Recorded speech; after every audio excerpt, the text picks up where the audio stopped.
এয়া চাউল দিয়া হৈছে কচু কাঁইট।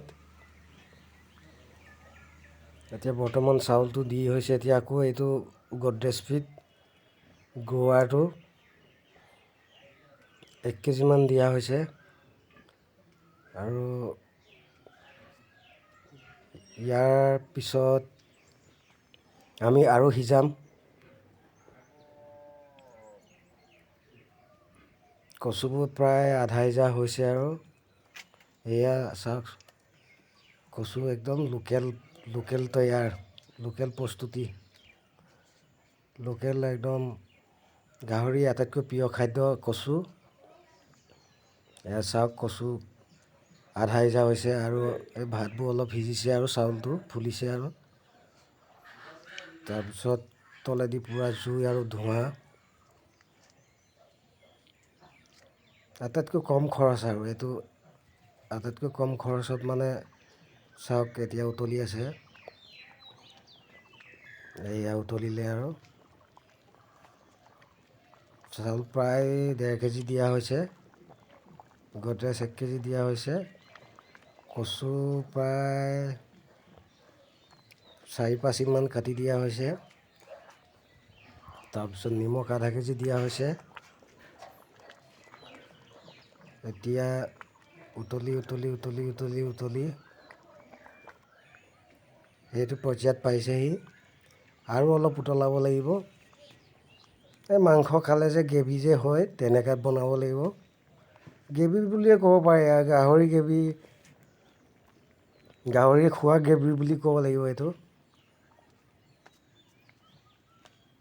চাওক আপোনালোকে, এইটো এতিয়া সিজি আৰু অকণমান সিজাব লাগিব। ভাতটো যিহেতু অলপ ভাঙা নিচিনা হ'লে ভাল হয়, পিছল হয়, তেতিয়া ভাতৰ পৰা যিটো ফ্লেভাৰ এটা আহিব, এইটো পিছল হয়, মানে গাহৰিয়ে খাবলৈ খুব সোৱাদ পায়। চাওক আপোনালোকে, বেছি কষ্ট নহয়। এয়া পালেহি একদম মেইন পৰ্যায়ত। এতিয়া নমাই দিয়া হৈ গ'ল। সেইখিনি এতিয়া গাহৰিক দিয়া হ'ব। ধুনীয়াকৈ এতিয়া সিজাই নমাই দিয়া হৈ গ'ল। এতিয়া অকণমান লৰাই দিব লাগে, নহ'লে তলেদি লাগি যায়। লৰাই দি থাকিলে মানে তেতিয়া সেই লাগি ধৰিব নোৱাৰে মানে। যেনেকৈ ভাত বনালে তলতো উঘাম উঠি যায় বুলি যে কয় যে, তেনেকৈ হৈ যায় মানে, লৰাই দি থকা হয় সেইকাৰণে। চাওক এতিয়া কি ধুনীয়া বনিলে মস্তি। আৰু এতিয়া আমি গাহৰিক দিম। চাওক কি ধুনীয়া বনালোঁ। আটাইতকৈ কম খৰচত আপোনালোকৰ যদি গাহৰি আছে, এয়া চাওক কি ধুনীয়াকৈ খাইছে। ইমান কম খৰচতে এতিয়া গাহৰি এজনী, এতিয়া মোৰ 1 মাহ কমপ্লিট হৈছে প্ৰেগনেণ্ট হোৱা। ধুনীয়াকৈ এতিয়া দানা দি দিলোঁ, তলতে পকাত পেলাই দিছোঁ। কি ধুনীয়াকৈ খাইছে চাওক। তাৰপিছত মই এতিয়া 2 নম্বৰ গাহৰিজনী দেখাম এতিয়া আপোনালোকক। এজনী 1 মাহ হ'বলৈ আৰু 2 দিন বাকী আছে। এয়া চাওক ধুনীয়াকৈ কি মস্তিকৈ খাই আছে। 2 মাহ ৰানিং হ'ব আৰু কেইদিনমানৰ পিছত। তাৰপিছত দেখাম মোৰ এতিয়া মই 5টা পোৱালি আকৌ নিজে ৰাখিছোঁ। এই 5টা পোৱালিটো দেখুৱাম আপোনালোকক। কি ধুনীয়া পোৱালি, গ্ৰোথটো সুন্দৰ গ্ৰোথ আছে।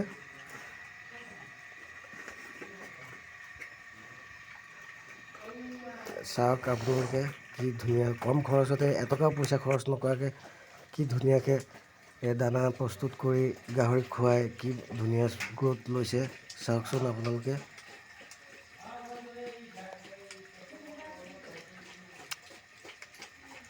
কি ধুনীয়াকৈ খাইছে। এইটো চাওক, এইটো পকৰাটো এইটো মতা হয়, এইটো বড়োৰ কাৰণে ৰখা হ'ব। প্ৰায় 18 কেজিমান হৈ গৈছে। কি ধুনীয়া, এটকা খৰচ নকৰাকৈ।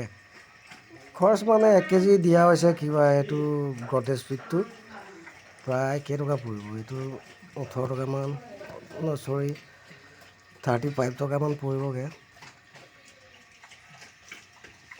আৰু লগত কচু ভাত চাউল দি ধুনীয়াকৈ সুন্দৰকৈ প্ৰস্তুত কৰা হৈছে।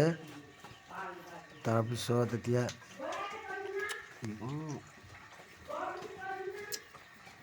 সুন্দৰকৈ খাই আছে